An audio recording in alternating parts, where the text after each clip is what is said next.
Jesus were here today, he would be a clinic escort, distracting women from the hatred of the protesters.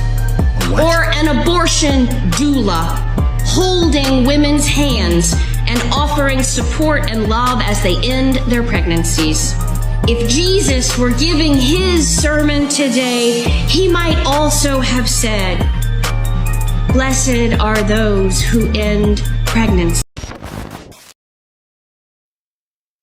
American progressives look to Western Europe as the model of what America should be. So, here's an area of European social policy that progressives will definitely want to examine more closely: Europe's attitude toward abortion. It happens to be much more restrictive than that of the United States. That's right. Western Europeans, as progressive and secular as they are, have a much more conservative attitude about abortion than American progressives do. In Germany, for example, nearly all abortions are illegal after 12 weeks. And there's a 3-day waiting period and mandatory counseling before a woman is allowed to have an abortion, even during the permitted first 12 weeks. That's more restrictive than Texas. In the U.S., abortions are legal in every state before a pregnancy has reached its 20th week. After that, some restrictions do kick in. 11 states prohibit abortion after the 20th week of pregnancy. 20 states prohibit abortions at the point of viability, which is when a baby can survive outside the womb. They usually recognize that as being 23 to 25 weeks.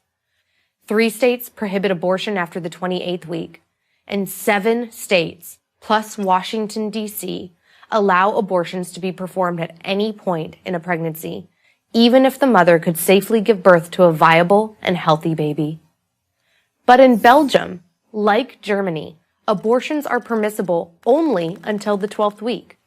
After that, an abortion is permitted only if the woman's life is in danger. Furthermore, any woman getting an abortion must wait 6 days after her first medical consultation before an abortion can be performed.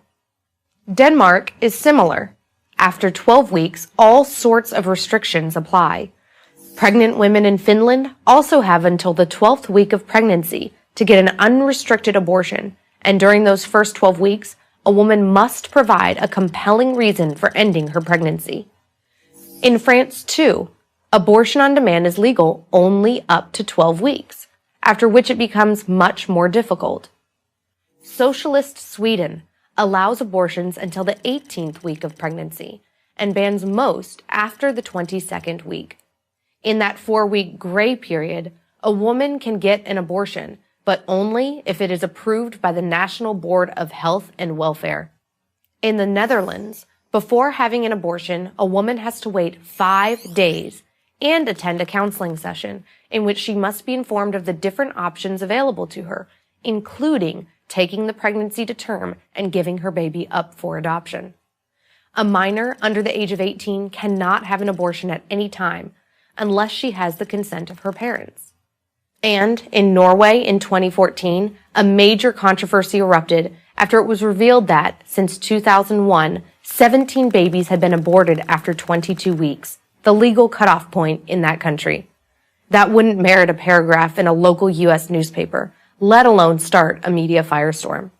So why is it that abortion laws in the United States are so extreme relative to those in Europe? Why is it that progressive politicians in the United States work tirelessly to fight back any restrictions on abortion, even partial birth abortion?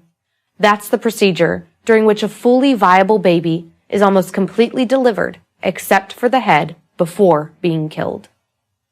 And why is it that what is unacceptable to socially enlightened Europeans is fully acceptable to American progressives? Europeans seem to recognize that abortion is a complex moral issue, that ending a life after a certain point in a pregnancy does not reflect well on a society. Why is it so hard for American progressives to recognize the same?